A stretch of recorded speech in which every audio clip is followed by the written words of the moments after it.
Siempre pensé que el silencio era mi refugio hasta el día en que se convirtió en mi enemigo. Desde que mi esposo Ernesto sufrió un derrame, vivo atenta a cada pequeño ruido, su respiración, el clic de una cuchara, el murmullo de la televisión. Esos sonidos me decían que estaba ahí, que estaba seguro. 2 veces por semana, mi hijo Rafael y su esposa Patricia venían para que yo saliera un par de horas. Vaya tranquila, mamá. Él duerme como un ángel, me repetía Rafael. Yo me iba con el corazón apretado, pero agradecida.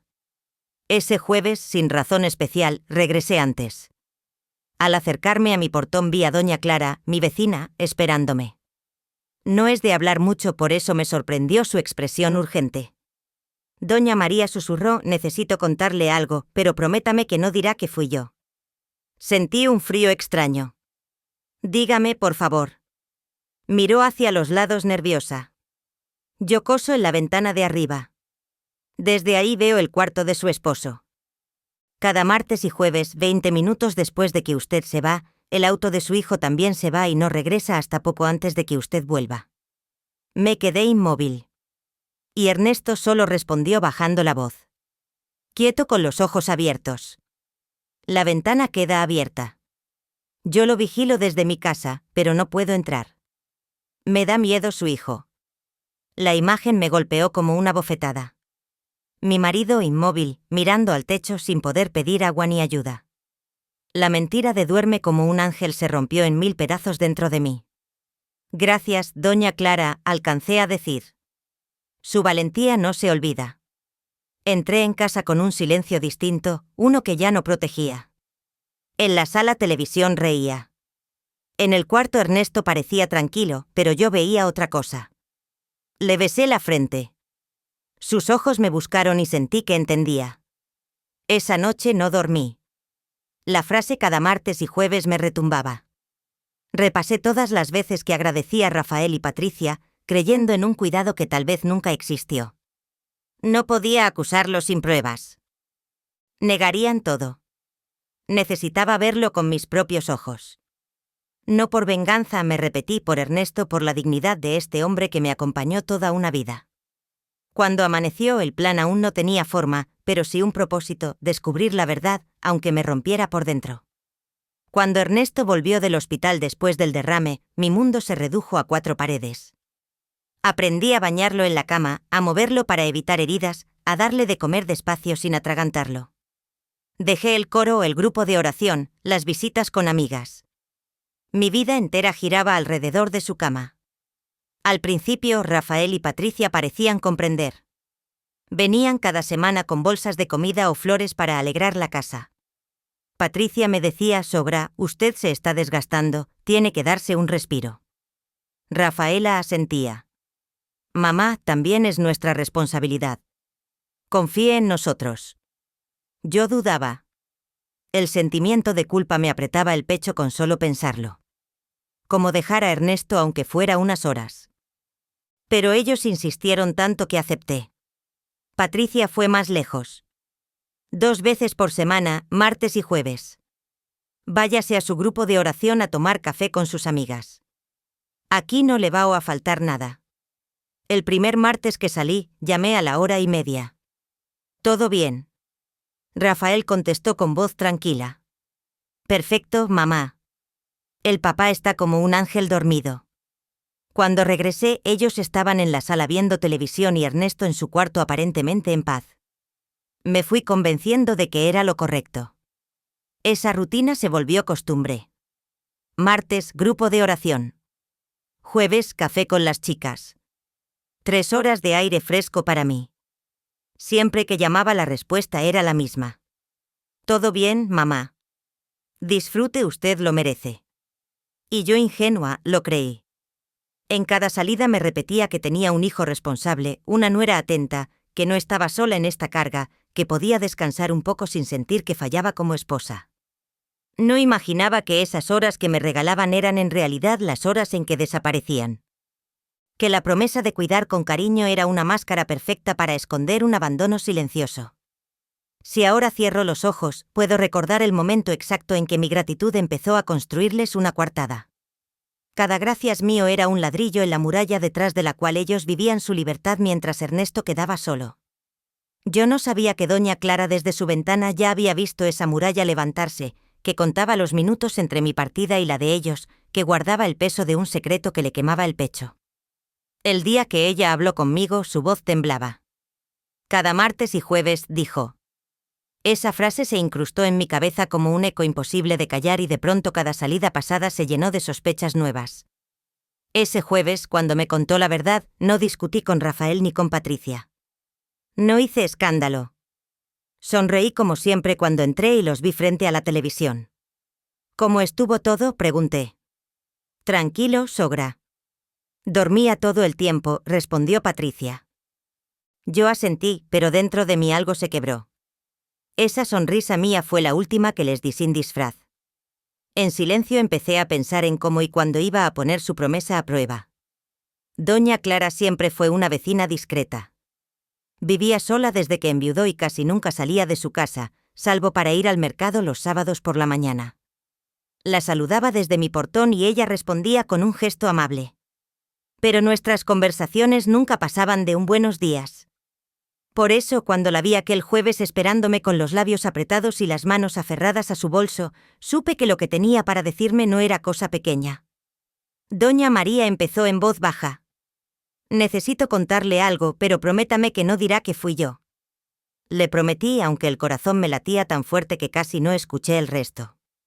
Acercó un paso, mirando a ambos lados como si las paredes pudieran oírla. Desde mi ventana de costura puedo ver el cuarto de su esposo. No es que quiera, es que está justo enfrente. Y cada martes y jueves, 10 minutos después de que usted se va, su hijo y su nuera también se van. Sentí un escalofrío que me subió por la espalda. Y Ernesto solo dijo, y en esa palabra cabía toda la tristeza del mundo. Quieto mirando al techo. La ventana queda abierta y a veces le veo mover apenas los labios como si quisiera decir algo. Yo lo observo desde aquí por si necesita ayuda, pero no me atrevo a entrar. Me da miedo su hijo. Me quedé sin palabras. La imagen que me describía se superponía con las veces que había vuelto a casa y encontrado todo tranquilo.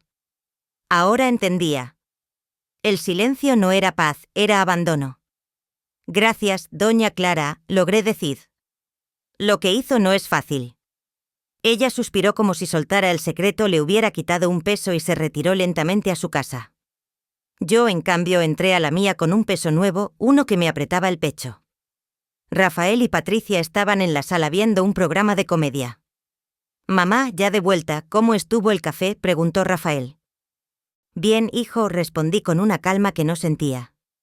Todo tranquilo por aquí, ¿no? Un ángel sobra, intervino Patricia sonriendo. No se movió en toda la tarde. Me mordí la lengua para no decir nada. Caminé hasta el cuarto y encontré a Ernesto dormido, o al menos eso parecía. Me incliné y le besé la frente. Sus ojos se abrieron apenas y me miró de una forma que no supe interpretar. Sabía el que había estado solo. Sentía miedo. Esa noche casi no dormí. La frase de doña Clara se repetía cada martes y jueves. Pensaba en todas esas tardes en que yo estaba cantando en la iglesia o riendo con mis amigas mientras él miraba el techo sin poder llamar a nadie. No podía acusarlo sin pruebas. Rafael negaría todo. Patricia se haría la ofendida y doña Clara quedaría como una chismosa. Necesitaba algo más fuerte que una palabra contra otra. Así fue como empezó a nacer la idea, una manera de mirar con mis propios ojos lo que pasaba en mi ausencia, una forma de que si lo que doña Clara decía era cierto, ellos mismos quedaran expuestos. No sería fácil, pero la semilla ya estaba plantada. Y una vez que una sabe la verdad, por más que duela, no hay forma de volver atrás. A la mañana siguiente, antes de que el sol calentara el patio, toqué la puerta de doña Clara. Me abrió con los ojos todavía llenos de preocupación. Doña Clara, pensé toda la noche en lo que me dijo. Empecé. Yo le creo, pero necesito que ellos mismos se rebelen. Necesito pruebas que nadie pueda negar. Ella frunció el ceño. ¿Y cómo piensa hacer eso? No lo sé, admití. Solo veo esas cosas en las novelas, cámaras escondidas, grabaciones, pero yo no entiendo nada de eso. Fue entonces cuando apareció Lucía, la nieta de doña Clara, una joven alta, de cabello rizado y mirada despierta. Había venido de visita y escuchó la conversación desde la cocina. «Eso es lo más fácil del mundo, doña María», dijo sonriendo con seguridad. «Hay cámaras que parecen relojes, cargadores, nadie sospecha. Se compran por internet y se conectan al celular. Yo le ayudo a elegir una y la instalo». No sé si fue la juventud o la determinación en su voz, pero sentí un soplo de esperanza. Nos sentamos frente a la computadora y en pocos minutos Lucía me mostró varias opciones. Elegimos un reloj digital de aspecto moderno con lente oculta y transmisión en vivo. Ella hizo la compra con su tarjeta y yo le di el dinero. «En 2 días llega», me aseguró. «Y cuando llegue vamos a atraparlos». Esos 2 días fueron eternos. Yo debía actuar normal, seguir sonriendo a Rafael y Patricia, agradecerles la ayuda como si nada supiera. Cada palabra era un trago amargo. Ellos seguían viniendo puntuales, cumpliendo su papel de hijos atentos, sin imaginar que la obra estaba por terminar. El lunes por la tarde llevó una caja pequeña. Lucía la abrió con cuidado y en minutos configuró todo en mi celular. Me mostró cómo abrir la aplicación, ver la transmisión y grabar. «Solo tiene que ponerlo en la mesa de noche apuntando a la cama», me explicó. «Nadie se dará cuenta». Al día siguiente era martes, mi día de salida al grupo de oración. Desde temprano sentí el corazón golpearme en el pecho. A las 2 Rafael y Patricia llegaron como siempre. «¿Lista, mamá?», preguntó él sonriente. «Hoy el papá está muy tranquilo». «Sí, hijo, lista», respondí intentando que no se notara mi nerviosismo. Fui al cuarto con el reloj en la mano. «Viejo, me voy un rato. Te dejo este reloj nuevo aquí, así no nos pasamos de la hora para tu medicina», le dije colocándolo en la mesa de noche, apuntando directo a la cama y la puerta. Le besé la frente y salí. En lugar de ir a la iglesia, di la vuelta a la manzana y entré por la puerta trasera de doña Clara. Lucía ya me esperaba con el celular listo. «¿Todavía están ahí?», susurró. Nos sentamos juntas frente a la pequeña pantalla. La imagen era clara. Ernesto estaba acostado mirando al techo. Minutos después vimos a Patricia entrar al cuarto, cerrar un poco las cortinas y salir. Luego el sonido del auto encendiéndose. Nos miramos en silencio. Ellos acababan de dejarlo solo. El sonido del motor se alejó y en la pantalla del celular el cuarto de Ernesto quedó en un silencio inmóvil. La imagen era tan nítida que podía ver cada arruga de su sábana, cada parpadeo lento de sus ojos. «Ya se fueron», murmuró doña Clara desde la ventana, como si confirmara lo que yo ya estaba viendo. Los minutos empezaron a caer como piedras. 10, 15, 20. Ernesto seguía ahí mirando al techo sin cerrar los ojos. No dormía. Como siempre me decía Rafael, estaba despierto, completamente consciente de que no había nadie.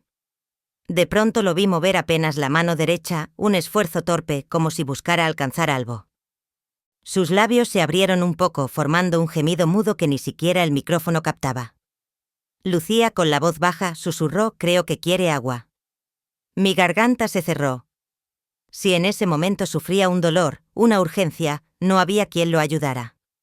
Grabamos cada segundo 30 minutos, 1 hora.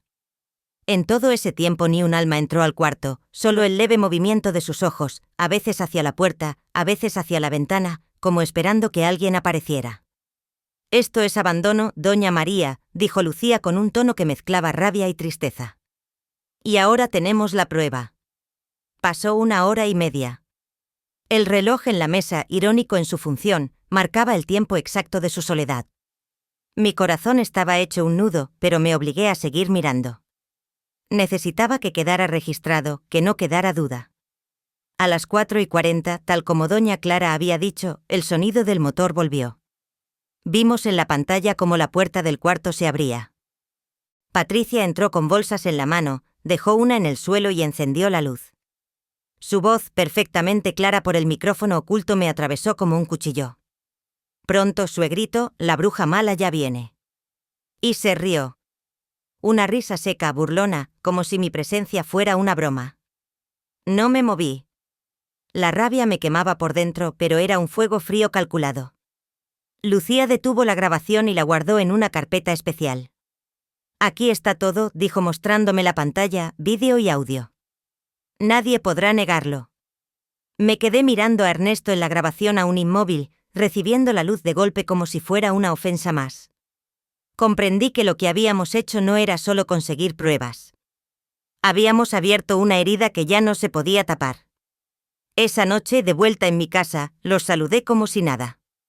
Ellos sonrieron, creyendo que seguían controlando la historia, pero yo ya tenía mi verdad y estaba lista para usarla. Esa noche, mientras Rafael y Patricia reían en la sala frente a la televisión, yo estaba sentada junto a Ernesto escuchando su respiración. Su mano, inmóvil sobre la sábana, parecía más frágil que nunca. Ya no quedaba lugar para la duda. Lo que vi y escuché en la pantalla no era un malentendido, era crueldad pura, envuelta en sonrisas falsas. Cuando por fin se fueron, caminé hasta mi escritorio con un peso que no se aligeraba. Encendí el computador, conecté el reloj cámara y descargué el vídeo. Lo guardé en una carpeta nueva con un nombre que me salió del alma, Justicia para Ernesto. Luego abrí el correo y lo envié a la única persona que sabía que estaría incondicionalmente de mi lado, mi sobrino Fernando. En el asunto escribí apenas 3 palabras: necesito tu ayuda. No habían pasado ni 8 horas cuando el teléfono sonó. El amanecer apenas pintaba de gris las paredes. Tía, su voz era grave y contenida. Vi el vídeo. Lo vi 3 veces porque no podía creerlo. Yo también quisiera no creerlo, hijo. Respondí con un cansancio que me salía en cada palabra. Esto no es solo inmoral, tía, es un delito. Abandono de incapaz. El Código Penal es claro, de 6 meses a 3 años de prisión. Y en este caso con agravantes. Respiré hondo. No quiero verlo en la cárcel, Fernando. No es que lo merezca o no, pero es mi hijo. Quiero proteger a Ernesto y que ellos no vuelvan a tocarlo. Entiendo, dijo él con esa calma que siempre me inspiró confianza. Entonces vamos a hacer las cosas a mi manera. No diga nada todavía. Actúe como siempre. Yo tomaré el primer bus y en la tarde estaré ahí. Cuando llegó, su sola presencia cambió el aire de la casa. No venía como sobrino preocupado, sino como abogado decidido a librar una batalla. Traía su maletín de cuero bajo el brazo y una mirada fría que no le conocía. Nos sentamos en la sala y vimos juntos el vídeo. Fernando no apartó la vista ni un segundo. Cada minuto de silencio en el cuarto de Ernesto parecía endurecerle la mandíbula. Cuando apareció la risa de Patricia y su frase burlona: «La bruja mala ya viene». Él apretó los labios y pausó la grabación. «Su plan es evidente», tía dijo, dejando el control sobre la mesa. «Quieren agotarla, declararla incapaz y quedarse con todo. La casa, la pensión, su vida. El abandono de Ernesto es solo una pieza del rompecabezas». Sentí un escalofrío. Hasta ese momento. Mi rabia era por el dolor de Ernesto. Ahora se sumaba la traición calculada, fría. «¿Y qué hacemos?», pregunté. «El jueves, cuando vengan para su salida, los vamos a enfrentar y no tendrán cómo escapar». Entonces me explicó su plan paso a paso. Mostraría el vídeo, describiría el delito y les daría una única opción para evitar la cárcel: un acuerdo extrajudicial que los alejaría para siempre de Ernesto, prohibiéndoles entrar a mi casa sin permiso, quitándoles cualquier derecho de cuidado o de herencia y obligando a Rafael a pagar todos los meses una suma para un cuidador profesional. Lo escuché sin interrumpirlo. Por primera vez en mucho tiempo sentí que el miedo cedía lugar a algo distinto: el control. Esa noche, mientras preparaba la cena, ya no me sentía la mujer arrinconada por la mentira, sino alguien que estaba por girar la historia a su favor. El jueves llegó con un cielo inmóvil, como si hasta las nubes contuvieran la respiración. Puse la casa en orden, abrí las cortinas, acomodé a Ernesto y me senté a su lado un momento. «Hoy te voy a cuidar de otra manera», le susurré. «Hoy te voy a defender». A las 2 en punto sonó el portón. Rafael entró con una sonrisa de costumbre. Patricia venía detrás perfumada con una bolsa colgando del brazo. «¿Lista para su descanso, mamá?», dijo él. Como si la palabra descanso no me pesara ya en el cuerpo. «Pase, hijo», respondí conteniendo el pulso. «Hoy no voy a salir». En la sala estaba Fernando sentado en mi sillón, el maletín de cuero sobre las rodillas y los ojos fríos de quien ya vio demasiado. La presencia de mi sobrino les borró la sonrisa a los dos. «¿Y este qué hace aquí?», soltó Rafael incómodo. «Buenas tardes», dijo Fernando con voz de tribunal.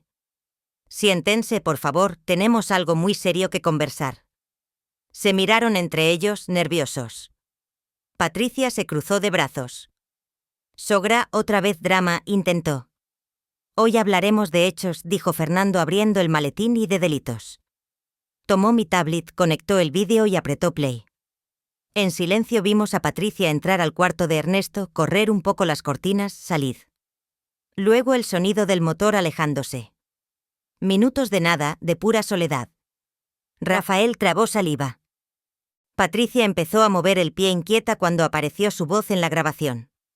«Pronto, suegrito, la bruja mala ya viene». Sentí el aire cortarse. Ella se llevó la mano a la boca como si pudiera empujar esas palabras hacia adentro. Fernando pausó. «Eso que acaban de ver», dijo, «se llama abandono de incapaz. No es una opinión, es un delito. Y las pruebas están aquí, vídeo y audio. Si yo salvo ahora mismo a la comisaría, esta noche duermen declarando». Rafael se levantó de golpe. «Es una calumnia». «¿Seguro esa vieja de al lado?» «Siéntate», ordené por primera vez con la voz que me sale del hueso. «No nombres a nadie. Mira a tu padre». Se quedó de pie un segundo desafiante, pero los ojos de Ernesto, quietos y atentos, lo hicieron aflojar. Se sentó con un golpe. «Mi tía no quiere ver a su hijo en la cárcel», continuó Fernando. «Ella quiere proteger a Ernesto. Por eso, antes de ir a la comisaría, les ofrezco una sola alternativa: firmar este acuerdo extrajudicial. Si no aceptan, salgo por esa puerta con el vídeo». Abrió una carpeta y colocó 3 documentos sobre la mesa. Primero, entregan ahora mismo cualquier copia de llave de esta casa. Desde hoy no entran sin permiso expreso de Doña María. Segundo, renuncian a cualquier pretensión de tutela, curatela o manejo de patrimonio y salud de Ernesto. Han demostrado no ser dignos de esa confianza. Tercero, Rafael depositará el día 5 de cada mes una suma fija para contratar un cuidador profesional a tiempo completo. Esto se fiscaliza. Si incumplen una sola vez, el acuerdo se rompe y vamos directo a la denuncia. Rafael miró a Patricia, buscando una salida. Ella se defendió con una vocecita. «Solo salíamos un rato». Él dormía. Fernando volvió a apretar play.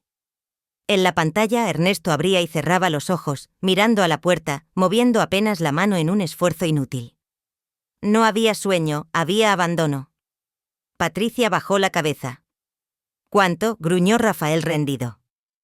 «Lo justo para un profesional calificado», respondió Fernando. «Ya está escrito aquí, léanlo». Hubo un silencio largo, áspero. Tomé aire.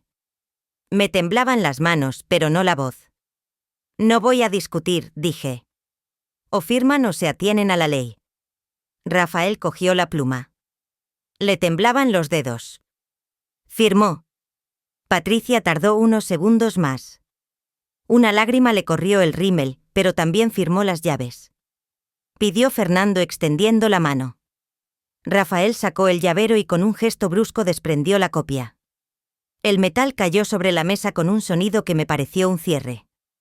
«Listo», dijo Fernando guardando los papeles. A partir de hoy se terminó la comedia. Ellos se quedaron inmóviles como si de pronto no supieran dónde mirar. Yo me puse de pie. «Pueden irse», dije sin gritar, sin temblar.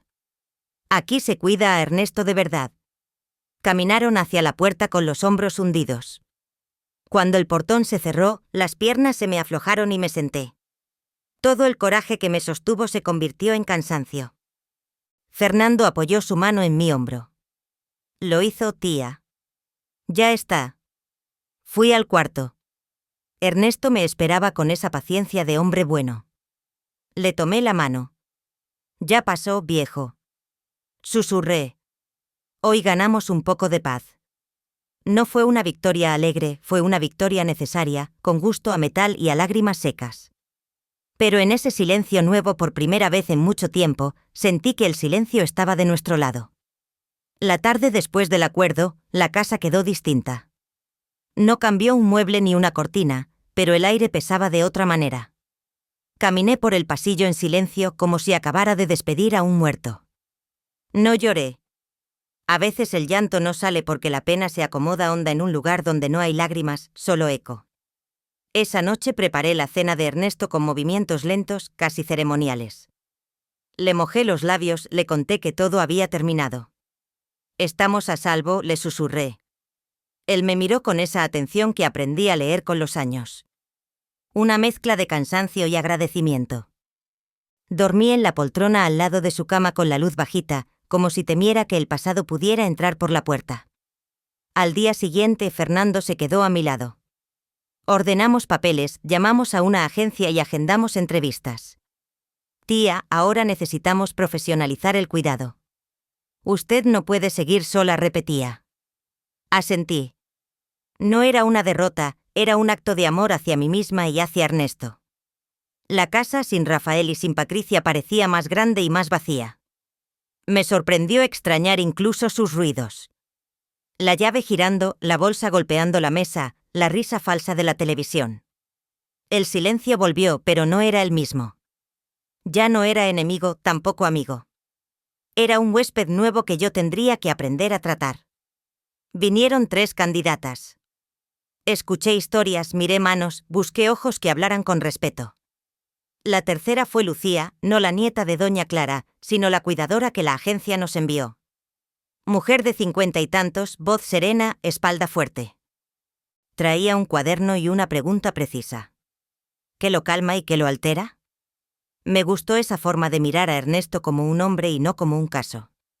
Empezó a la semana siguiente de día. El primer día me costó soltar. La vi mover a Ernesto con técnica, cambiarlo sin apuro. Hablarle como a un adulto. «Don Ernesto, ahora vamos a cambiar de lado». «Listo». Yo me quedé en la puerta lista para corregirla, pero no hizo falta. Supe que por fin podía respirar. Con una profesional al mando, la casa cambió de ritmo. Lucía abrió las ventanas por la mañana, sentó a Ernesto en la silla especial para tomar sol, puso música bajita. Yo, sin darme cuenta, fui retomando pequeñas cosas. Regar mis plantas, remendar un mantel, llamar a las amigas del coro. Volví al grupo de oración un martes. Me temblaban las piernas como a quien vuelve a caminar. «María, qué alegría», me dijeron. Y yo sentí el abrazo de un mundo que me había esperado en silencio. El 5.º día hábil, Fernando me mostró el comprobante, el depósito de Rafael en la cuenta de Ernesto. Frío, puntual, sin una palabra. No me alegró ni me dolió. Fue solo un hecho como el sol saliendo. La obligación se había vuelto un puente económico, nada más. El resto estaba roto. Las noches, sin embargo, seguían siendo largas. Cuando todo quedaba quieto, la mente hacía su trabajo. Me pregunté 1000 veces dónde me había perdido con mi hijo, en qué esquina de nuestra historia se torció el camino. No encontré respuesta. A veces la vida no ofrece explicaciones, solo consecuencias. Una tarde, mientras Lucía le leía el diario a Ernesto en la galería, di algo pequeño, pero inmenso. Sus dedos apenas respondieron a su voz. «Vio doña María». «Está atento», dijo ella. Sentí un calor en el pecho como si el futuro tan cerrado hasta entonces dejara una rendija para la luz. Empecé a cocinar por gusto de nuevo. Preparé una sopa que a Ernesto siempre le gustó. El aroma llenó la casa de recuerdos buenos, no de fantasmas. Llevé un tazón para Lucía. Me miró con esos ojos de mujer que ha visto mucho y me dijo: «¿Usted también necesita que la cuiden, doña María?». Reí bajito. Tal vez esa era la lección de esta nueva etapa. En el barrio los saludos cambiaron. Algunos evitaban hablar del tema. Otros, como doña Clara, me sostenían con pocas palabras y mucha presencia. Yo agradecía sin explicar demasiado. La verdad ya estaba hecha y no necesitaba testigos. La noche del domingo, cuando todo quedó en silencio otra vez, me senté junto a Ernesto y tomé su mano. «Viejo, ahora la casa es más tranquila, pero también más vacía», le dije. No pedí milagros, pedí paz y por primera vez en mucho tiempo sentí que era posible. Con Lucía a cargo de los cuidados diarios, el ambiente en casa cambió de un modo que yo no había imaginado. La luz entraba por las ventanas, el aire olía a jabón y a café, y Ernesto parecía respirar más tranquilo. Ya no había discusiones forzadas, ni sonrisas falsas, ni la tensión de vigilar cada palabra para no incomodar a nadie. Lucía era metódica, pero cálida. Cada mañana lo sentaba en la silla especial junto a la ventana para que tomara el sol. Le hablaba como si él pudiera responder. Don Ernesto, hoy el cielo está despejado, perfecto para que su piel sienta calorcito. Yo observaba desde la cocina. Al principio me quedaba con los brazos cruzados, temiendo que cualquier movimiento brusco lo lastimara. Pero pronto comprendí que estaba en manos seguras. Ese alivio me permitió recuperar pequeñas parcelas de mi vida, regar mis plantas sin apuro, llamar a una amiga para invitarla a tomar mate, leer un libro entero por las tardes. Fue en esos días cuando empezaron a suceder lo que yo llamo pequeños milagros. No eran cambios enormes, pero para mí significaban montañas moviéndose. Una mañana, mientras Lucía le hacía ejercicios de fisioterapia, Ernesto movió ligeramente los dedos de la mano izquierda. Ella me llamó emocionada.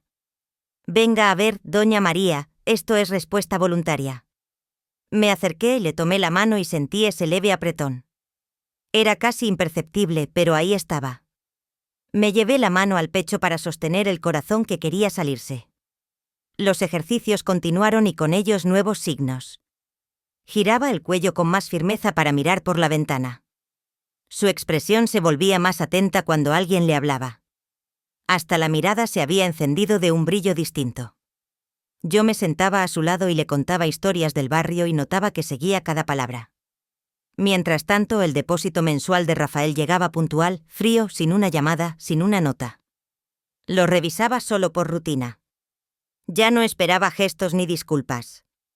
Me había convencido de que esa distancia era por ahora lo más saludable para todos. Los martes volví al grupo de oración.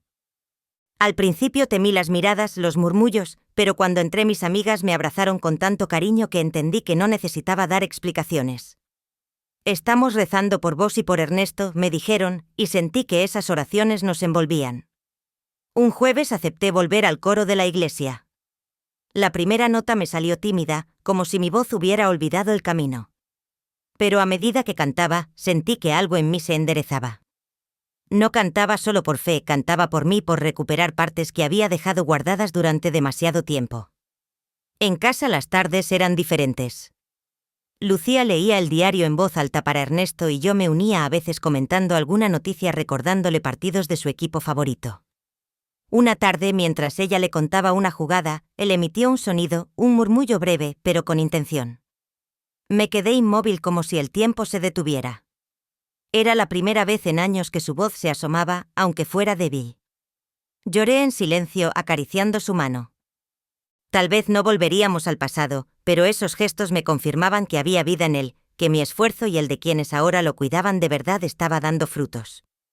Esos pequeños milagros me enseñaron que la recuperación no siempre es un salto, a veces es un susurro, un dedo que se mueve, un murmullo que rompe un silencio largo. Y yo estaba dispuesta a celebrar cada uno de ellos como si fuera un triunfo mayor. Pasó casi un año desde aquel jueves del ajuste de cuentas. La casa encontró su ritmo. Lucía llegaba temprano. El sol entraba por las ventanas. Ernesto respiraba con menos sobresaltos y yo cantaba otra vez en el coro. Los depósitos de Rafael caían puntuales como una lluvia fría que ya no me mojaba. Creí que la historia había cerrado allí. Justicia hecha, distancia protegida, silencio en paz. Una mañana de domingo el teléfono sonó. Era Fernando. Día, no quiero alterarla. Pero Rafael me llamó. Se me apretó el estómago como si una mano vieja me sujetara por dentro. ¿Qué quiere?, pregunté. No, dinero, dijo. Quiere pedir perdón. Dice que perdió el trabajo, que Patricia se fue, que entendió quién fue. No pide volver, pide ver a su padre. No respondí enseguida. Fui hasta el cuarto y miré a Ernesto. Sus ojos se posaron en mí atentos como cada vez que espera mi decisión. Le acaricié la frente y sentí que la respuesta crecía desde un lugar cansado, pero vivo.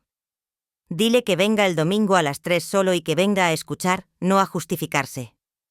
Ese domingo lo vi llegar a pie, más flaco, más pálido, sin la prisa de otros tiempos. Se quedó parado en el portón como si el umbral pesara toneladas. Abrí pase, le dije. Siéntese en la galería. Nos miramos sin hablar. Él bajó la vista, tomó aire y la voz se le quebró. Mamá, no tengo excusas. Fui cruel. No supe ver a mi padre ni a usted. Me miré al espejo y me dio vergüenza. Si me deja, quiero reparar lo que pueda, aunque sea 1 centímetro. Escuché con calma. Las palabras no me devolvían nada, pero tampoco me vaciaban. Te perdono, dije. Te perdono porque mi corazón ya no tiene sitio para el rencor. Pero el perdón no es boleto de regreso, es una puerta entreabierta. La obligación del depósito continúa. Y si quieres ver a tu padre, vendrás los domingos 1 hora. Con Lucía presente. Si cumples, seguimos. Si fallas, se cierra.